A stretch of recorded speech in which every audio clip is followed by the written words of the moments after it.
on Timothy and Titus, bishops of the word.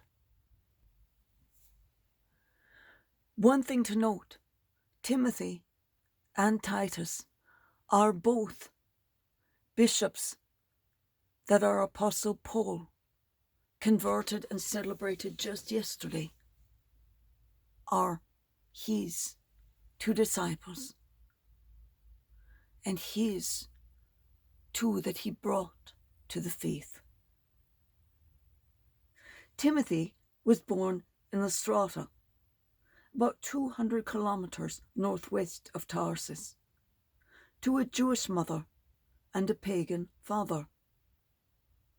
When Paul passed through these lands in the beginning of his second missionary journey, he chose Timothy as a disciple and companion because he was highly esteemed by his brethren of Lystra and Iconium. But he'd not had any faith previously. So Paul personally circumcised him, for the Jews that were in those regions were very conservative.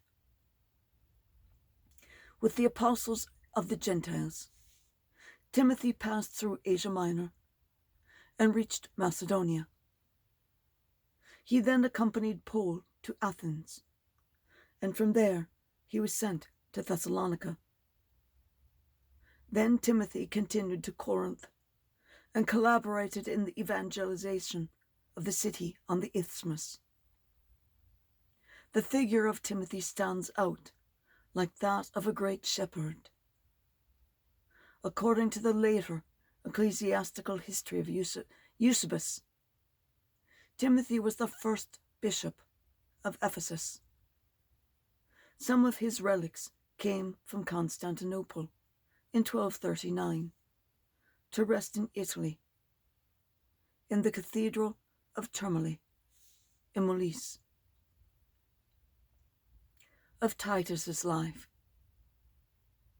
Titus was from a Greek family, still all pagan, and they were converted by Paul on one of his journeys, only to become his collaborator, companion, and brother in mission.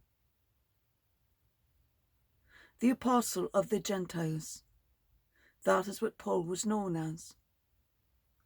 Titus went with Paul to Jerusalem for the so-called Apostolic Council, precisely at the crucial moment of the controversy concerning the baptism of the Gentiles. The apostle was resolutely opposed to the circumcision of the Christians of Antioch, and Titus thus became a living symbol of the universality of Christianity, without distinction of nationality, race, or culture. After the departure of Timothy from Corinth, Paul entrusted Titus with the task of bringing that difficult community back to obedience, and he succeeded in bringing peace between the Church of Corinth and his apostle. Titus was sent back to Corinth by Paul, who called him my companion and collaborator, to organize the conclusion of the collections for the Christians of Jerusalem. Further information from the pastoral letters qualifies him as Bishop of Crete. Two faithful servants of the gospel, Paul circumcised the disciple Timothy and did not circumcise Titus, whom he also brought with him to Jerusalem before the council of the apostles. Thus, in his two collaborators, Paul unites the men in circumcision and the men of non-circumcision, the men of the law and the men of the faith. According to the tradition, Paul wrote 2 letters to Timothy and 1 to Titus that lasted to be included in this volume. They are the only letters of the New Testament addressed not to communities, but to individual people. By then an old man, St. Paul the Apostle allowed himself to write letters full of affection towards his two disciples, pleased to have put the proclamation of the gospel in their hands. According to Benedict XVI, Timothy and Titus, teach us to serve the gospel with generosity, knowing that this also involves a service to the church herself.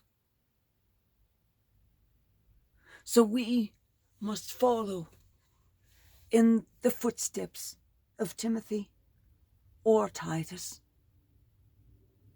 because they each take positions opposed to each other, but both in support of Paul.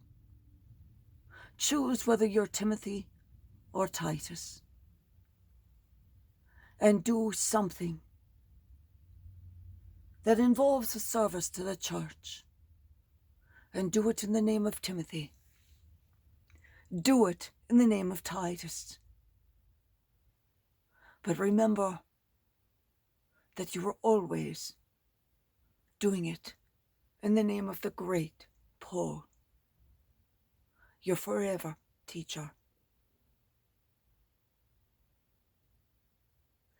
May Paul, the great teacher, be with you always if you too are a teacher.